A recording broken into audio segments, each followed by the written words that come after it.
ഓം ശ്രീനാരായണ പരമഗുരവേ നമഃ. ശ്രീനാരായണ ഗുരുദേവ തൃപ്പാദങ്ങളാൽ വിരചിതമായ ദർശനമാല എന്ന കൃതിയിലെ ഭാനദർശനത്തിന്റെ പഠനത്തിലേക്ക് നാം പ്രവേശിക്കുകയാണ്. ഭാനദർശനം എന്നുള്ളതിന് ഇംഗ്ലീഷിൽ വിഷൻ ഓഫ് കോൺഷ്യസ്നെസ് എന്നാണ് പറയുന്നത്.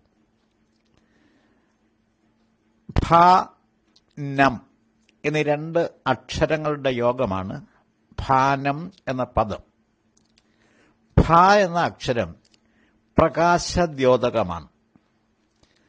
നം എന്ന അക്ഷരത്തിന്റെ വാച്യാർത്ഥം വേദം അഥവാ അറിവ് എന്നാകുന്നു.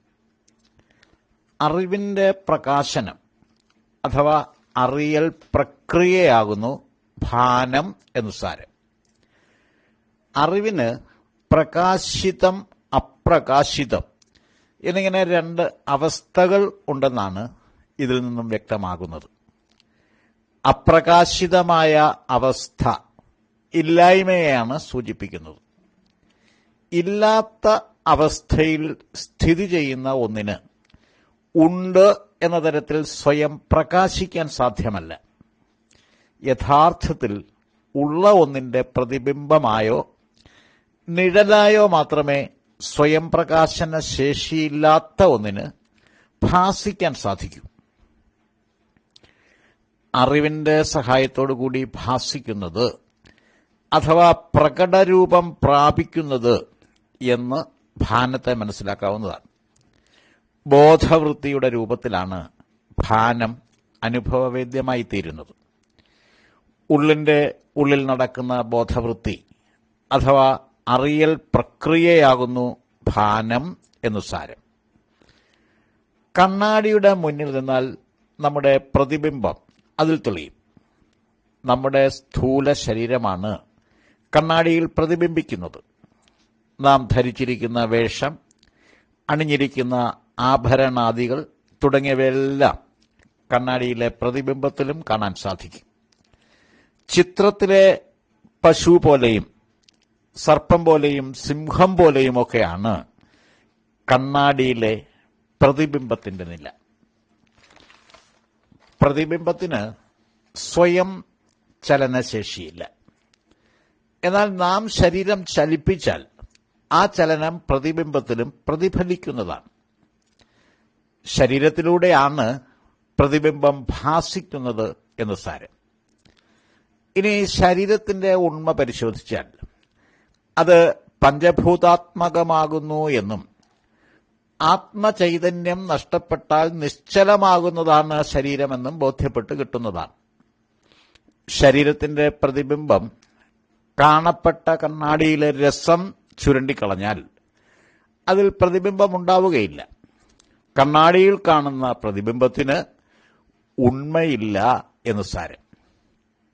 കണ്ണാടിയിലെ രസലേപനം, അതിന്റെ മുന്നിലുള്ള ശരീരത്തിന്റെ സ്ഥാനീയത, പ്രകാശം തുടങ്ങി പല ഘടകങ്ങളെ ആശ്രയിച്ചാണ് പ്രതിബിംബ ദൃശ്യം പ്രകടമാകുന്നത്. ഇതുപോലെയാണ് പ്രാപഞ്ചികമായ സർവ്വതിന്റെയും ദൃശ്യാദൃശ്യ രൂപങ്ങളുടെ സ്ഥിതി. പ്രാപഞ്ചികമായ ഒന്നിനും സ്ഥിരതയും സ്വന്തമായ ഉണ്മയുമില്ല എന്ന് സാരം. എന്നിരുന്നാൽ പോലും പ്രാപഞ്ചിക ദൃശ്യങ്ങൾ നാം അനുഭവിക്കുന്നുണ്ട്. അതുകൊണ്ട് തന്നെ ആ അനുഭവങ്ങളെ ഇല്ലാത്തവയാണെന്ന് തള്ളിക്കളയാനാവില്ല. വാസ്തവത്തിൽ ഇല്ലാത്ത ഒന്ന് ഉള്ളതായി ഭാസിക്കുന്നത് മായമൂലമാണെന്നാണ് മായാദർശനത്തിൽ നാം പഠിച്ചത്. ഇവിടെ ഭാനം എന്ന മറ്റൊരു ദർശനം വികസിപ്പിച്ച് സർവത്തെയും ഭാസിപ്പിക്കുന്നത് അദൃശ്യമായ ഭാനശക്തിയാകുന്നു എന്നാണ് ഗുരു നമ്മെ പഠിപ്പിച്ചു തരുന്നത്. കണ്ണ്, കാത്, മൂക്ക്, നാക്ക്, ത്വക്ക് എന്നീ ഇന്ദ്രിയങ്ങളാണ് ജ്ഞാന സംവേദിനികളായി വർത്തിക്കുന്നത്. ഇന്ദ്രിയ വിഷയങ്ങളായ ശബ്ദ, ഗന്ധങ്ങളുടെ രൂപത്തിലാണ് അറിവ് സംവേദനം ചെയ്യപ്പെടുന്നത്.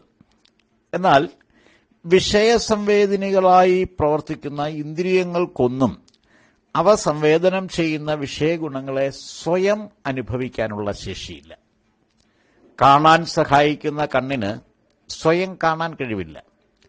കേൾക്കാൻ സഹായിക്കുന്ന ചെവിക്ക് സ്വയം കേൾക്കാൻ ശേഷിയില്ല. മറ്റിന്ദ്രിയങ്ങളുടെയും സ്ഥിതി ഇതുതന്നെയാണ്. വിഷയാനുഭവങ്ങൾ അനുഭവിക്കുന്നത് ജീവാത്മാവാണ്. ജീവാത്മാവ് അതിസൂക്ഷ്മവും ശരീരാന്തസ്ഥിതവുമാകുന്നു. ഇന്ദ്രിയങ്ങളെല്ലാം പുറത്തേക്ക് തുറന്നു വയ്ക്കപ്പെട്ട സ്ഥിതിയിലാണ് ശരീരത്തിൽ ഘടിപ്പിക്കപ്പെട്ടിരിക്കുന്നത്. അങ്ങനെയുള്ള ഇന്ദ്രിയങ്ങളാണ് വിഷയാനുഭവങ്ങളെ അന്തരാത്മാവിൽ എത്തിച്ചു കൊടുക്കുന്നത്.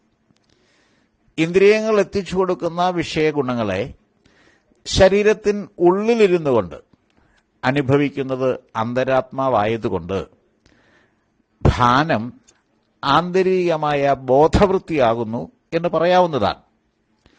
എന്നാൽ ബാഹ്യബന്ധം വിച്ഛേദിക്കപ്പെട്ട ആത്മബോധത്തിൽ ഭാനവൃത്തി നടക്കുകയുമില്ല. ചുരുക്കി പറഞ്ഞാൽ അകത്തും പുറത്തും ഇരുന്നു കൊണ്ട് ഒരേ സമയം നടക്കുന്ന ബോധവൃത്തിയാകുന്നു ഭാനം. അങ്ങനെയുള്ള ഭാനാനുഭവങ്ങളെ സമഗ്രമായി അവതരിപ്പിക്കുന്ന ദർശനശാസ്ത്രമാണ് ഭാനദർശനം.